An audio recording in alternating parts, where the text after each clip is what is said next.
2024 was the biggest election year the world's ever known, with billions casting ballots in dozens of countries, and we all know the headlines. Bad year for incumbents, great year for the far right. But what lessons are there about democracy itself?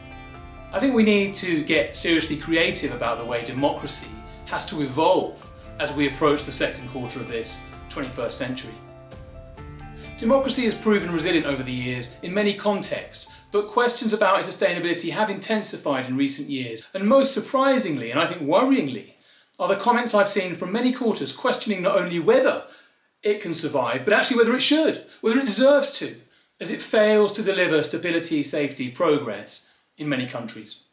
Recent stats underscore the vulnerabilities of contemporary democratic systems. According to the VDEM Institute's Democracy Report in 2023, over 72% of the world's population now lives under authoritarian or semi-authoritarian regimes. And a 2022 Pew Research Centre study found that 57% of citizens in advanced economies believe their political system requires either significant changes or complete reform. And you've just seen that working out, I think, in 2024. And like I say, adding to these data points are my own anecdotal experiences of people online questioning the appropriateness of democracy in Africa, in Latin America, even in Europe. Is it working? Is it actually leading to worse outcomes? And of course, the phenomenal rise of China is as strong an argument as any for authoritarian leadership. Would a more democratic approach have hindered poverty reduction in China? That's a fair question. So is Winston Churchill's famous comment valid? Democracy is the worst form of government except for all the others. I mean, Churchill didn't really believe in democracy. He was an imperialist, but his point was a very wise one. Democracy is no more perfect than we humans are. And like humans, it needs to adapt, bringing its core elements, voice and accountability, to new, uncharted moments in our social evolution. Government of the people, by the people, for the people, as Abe Lincoln succinctly put it years ago, but responding to our new 21st century threats and opportunities.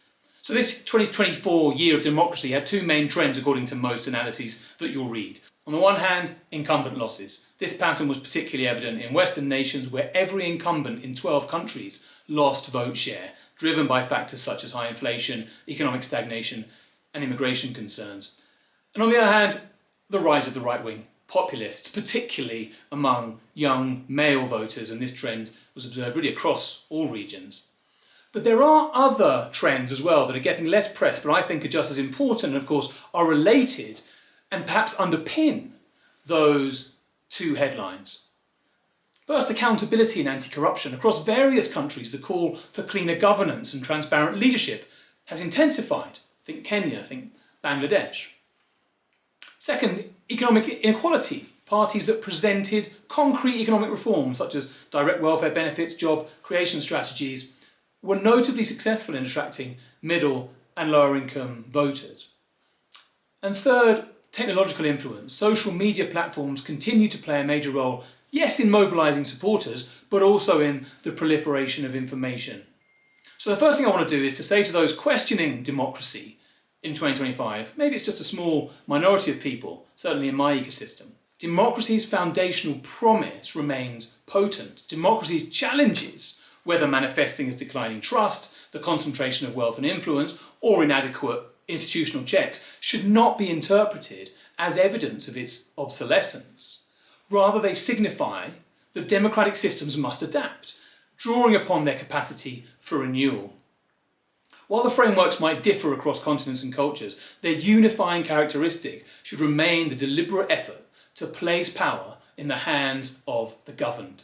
About 15 years ago, I wrote an article called Openness, Democracy and Humility, the principles of a new era in development, arguing for a shift in development practice from arrogance and imposition to humility and respect for sovereign governments. And it emphasised the importance of democratic processes that prioritise local decision making and learning from mistakes. And that, I think, is my fundamental learning after decades in this field, that the only thing we know for sure is that more voice, more accountability and shifting power is crucial for progress and dignity. Everything else is secondary to that. So I am a Democrat, profoundly so, but I don't think the answer to democracy lies in the West. I think it lies in hundreds of experiments in accountability all over the world.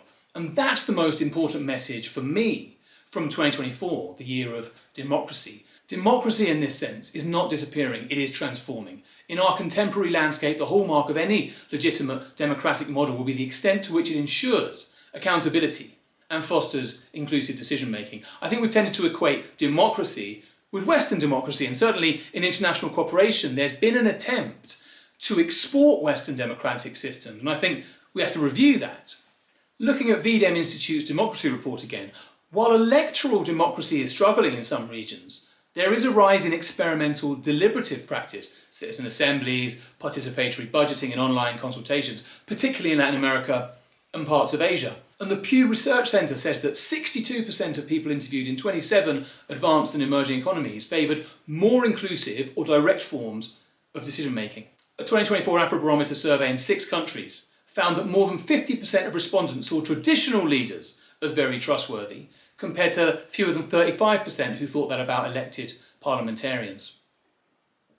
In Southeast Asia, 2024 saw incremental progress in consociational frameworks, meaning the cooperation of different social groups on the basis of shared power. Lebanon and Bosnia offer other examples. Participatory budgeting, first popularised of course in Brazil, has now spread to multiple continents, offering citizens a direct say in how public funds are allocated. Such innovations must be culturally and regionally specific, reflecting local histories. In some societies, consensus-building traditions may align more naturally with consultative models of governance, while in others, more competitive electoral practices may prevail. And democracy today has to extend beyond governmental structures. Many multinational corporations will power on a par with small or medium-sized states, making their accountability just as essential as that of politicians, and big tech can either invigorate or undercut efforts to reinforce accountability. So 2024 points to a world in which democracy endures, but is increasingly shaped by local and innovative governance practices. Not necessarily a decline in liberal democracy, but the emergence of diverse, regionally responsive forms of government. The demand for accountability and genuine representation remains robust, and the challenge will be to ensure that such evolutions stick to the core democratic values of voice, transparency, accountability, protection of minorities and the rule of law. One final thought, given the work of our Institute on circular cooperation, that idea that there is as much in the global south from which the north can learn as vice versa. New approaches to democracy being developed all over the world at the moment could be imported to North America and Europe as these regions struggle with a new era of democratic evolution, reversing that long-held idea that the West is the centre and protector of democracy.